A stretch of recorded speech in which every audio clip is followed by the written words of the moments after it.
Good morning sir. Good morning. मैं जानना चाहती हूँ कि हम सिचुएशन को बिल्कुल ऐसे कैसे देखें कि हमें सिचुएशन से बाहर निकलना है।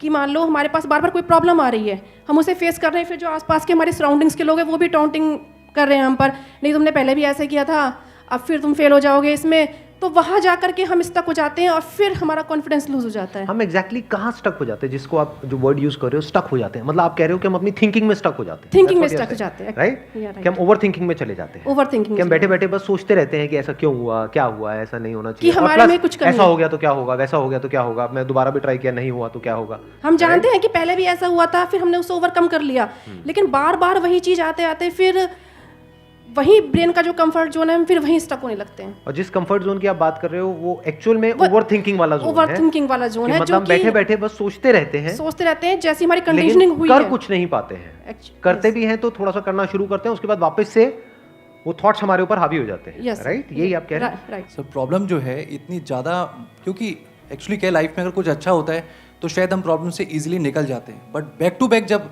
आपको फेलियर्स ही मिल रहे हैं उस टाइम पे भी आपको फिर दिखना ही बंद हो जाता है कि हाँ, निकलने का भी कोई रास्ता है। प्रॉब्लम सबसे बड़ी पता है क्या है? कि सबको यही लगता है कि हमारी प्रॉब्लम सबसे बड़ी है। अगर यहां पर मैं एक एक करके सबको बोलूं कि आप बताओ कि आपकी लाइफ में क्या क्या प्रॉब्लम्स आई या अभी क्या प्रॉब्लम्स चल रही है, तो आई एम श्योर कोई सोच भी नहीं सकता कि अच्छा ऐसी ऐसी प्रॉब्लम्स भी कोई फेस कर सकता है क्या। तो इन प्रॉब्लम्स के बावजूद भी कुछ लोग आगे बढ़ पाते हैं, कुछ नहीं बढ़ पाते हैं। That is the big question कि एग्जैक्टली हम स्टक कहां पर होते हैं। क्या हम एक्चुअल में लाइफ में प्रॉब्लम्स में फंसते हैं या उन प्रॉब्लम्स को लेकर के जो हमारी थिंकिंग है वहां फंसते हैं? सबसे पहले ये चीज हमको क्लियर होना चाहिए। तो जो हम कह रहे हैं फंस गए हैं, हम एक्चुअल में प्रॉब्लम्स में नहीं फंसे हैं, क्योंकि प्रॉब्लम्स तो सबकी लाइफ में है। हम एक्चुअल में थिंकिंग में फंस जाते हैं। राइट।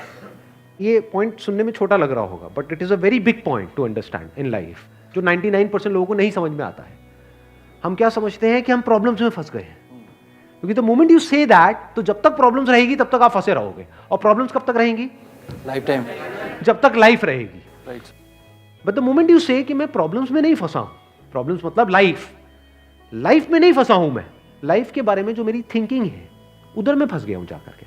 अब मैं उस थिंकिंग को कैसे चेंज करूं? Right. If you say that, तो वो आपके हाथ में पूरा कंट्रोल है। But if you ask me this question कि मेरी लाइफ की जो प्रॉब्लम्स हैं वो कैसे सॉल्व हो, तो उसका कोई जवाब नहीं है, क्योंकि वो कभी नहीं होगा। आज आपकी एक प्रॉब्लम है, वो सॉल्व हो भी जाएगी, कल कोई और प्रॉब्लम आ जाएगी, परसों कोई और आ जाएगी, फिर कोई और आ जाएगी, फिर कोई और आ जाएगी। Right sir. तो कैसे हम अपनी थिंकिंग को चेंज करें? सिंपल। थिंकिंग चेंज हो गई तो सब चेंज हो जाएगा।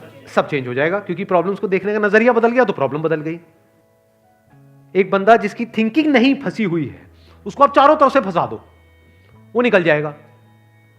लेकिन जिसकी थिंकिंग फंसी हुई है, उसको आप जा करके दुनिया जहान के सारे रिसोर्सेज दे दो, पूरा का पूरा खजाना भी दे दो, तब भी वो नहीं निकल पाएगा, तब भी रोएगा बैठ करके कि क्या मेरे को चारों तरफ खजाने से कैद कर दिया। अरे भाई, खजाना है, कैद नहीं है। देखा ना ऐसे लोगों को जिनके पास में सब कुछ है लेकिन रोते रहते हैं। तो सब कुछ मिलना इज नॉट अ सॉल्यूशन। जिनकी लाइफ में कोई प्रॉब्लम नहीं है वो भी रो रहे हैं।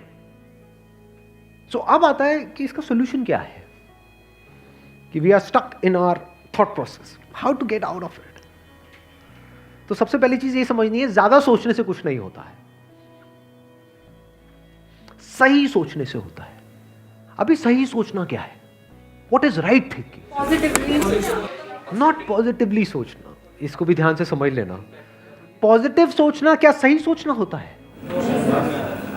फॉर एग्जाम्पल, आगे आप जा रहे हो, किसी जंगल में हो और आगे दलदल है और आप पॉजिटिव सोच रहे हो, मेरे साथ में कभी कुछ गलत हो ही नहीं सकता, मैंने ताबीज पहना हुआ है, ये मुझे बचाएगा। बहुत लोग हैं बहुत पॉजिटिव है लाइफ को लेकर के, बट क्या उनकी सोच सही है? अभी सही सोचना क्या है?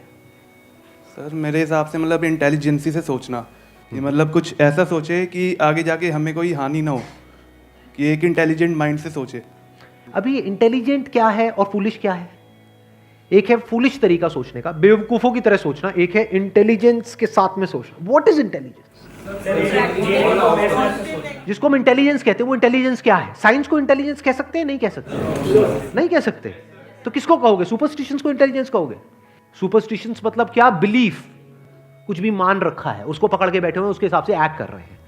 उसको इंटेलिजेंस कहोगे या साइंस जिस तरीके से आगे बढ़ रही है उसको इंटेलिजेंस कहोगे?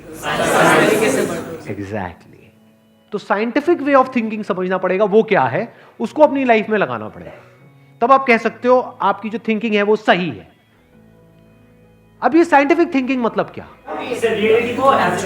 रियलिटी को एज इट इज देख लेना, दैट इज साइंटिफिक थिंकिंग। यही तो है, और क्या है? There are laws of this universe, उसको एज इट इज देख लेना, उसको ऑब्जर्व करना, यही तो है साइंटिफिक थिंकिंग। उन लॉज को बदलना नहीं, क्योंकि साइंस बदल नहीं सकती उन लॉज को। लॉ ऑफ ग्रेविटी को साइंस बदल नहीं सकती है, उस लॉ को समझ करके उसके हिसाब से एक्ट कर सकती है। इसी साइंटिफिक थिंकिंग को अगर हमको अपनी लाइफ में लगाना हो तो इसका मतलब क्या? एक थिंकिंग हो सकती है लाइफ से रिलेटेड, जो भी आपके दिमाग में कचरा भरा पड़ा है बचपन से लेकर के आज तक, जैसा आपको समझाया गया है लाइफ के बारे में। किसने समझाया है? वो लोग जो खुद नहीं समझते, लाइफ के बारे में अपने अपने बिलीव्स बनाए हुए हैं, अपने अपने स्टैंड पॉइंट से लाइफ को देख रहे हैं। फॉर एग्जाम्पल, कोई हिंदू है तो एक तरीके से लाइफ को देख रहा है, कोई मुस्लिम है तो अलग तरीके से लाइफ को देख रहा है, क्रिश्चियन है तो अलग तरीके से देख रहा है। क्या सही है इन तीनों में से? कि तीनों को सही थिंकिंग कह सकते हैं? ना, क्योंकि आपस में लड़ झगड़ रहे हैं।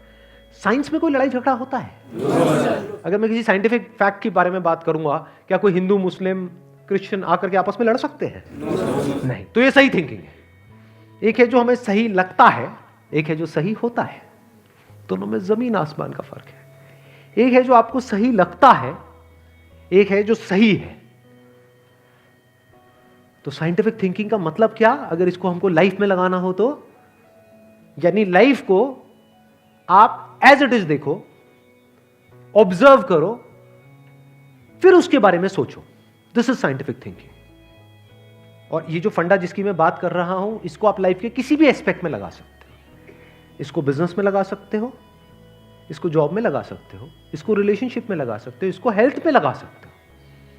बिजनेस क्या है अगर रियलिटी को एज इट इज देखना नहीं है तो? अब ये जो आपने कहा कि बिजनेस में सब झूठे भरे पड़े हैं, क्या ये सच है या आपका अपना एक स्टैंड पॉइंट है? अभी इन्होंने बोला कि बिजनेस में सब झूठे भरे पड़े हैं।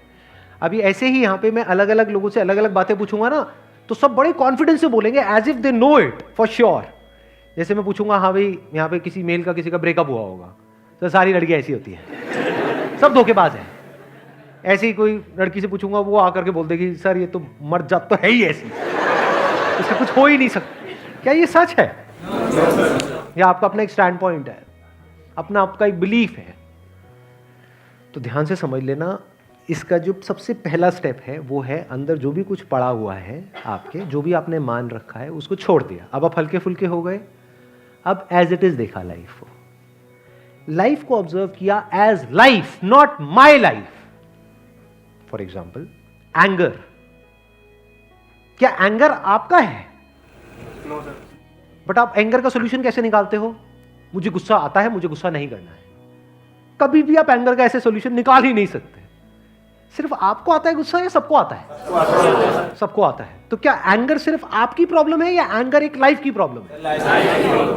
Fear, if you can look at fear, not your fear और माई फियर, फियर, डर है ना, वो डर क्या है? Can you look at it? इसको बोलते हैं साइंटिफिकली चीजों को देखना। रिलेशनशिप, नॉट माई रिलेशनशिप और योर रिलेशनशिप, रिलेशनशिप। तो इस तरह से जब हम चीजों को देखते हैं ना, not from a subjective point of view but from an objective point of view, जैसे एक साइंटिस्ट देखता है,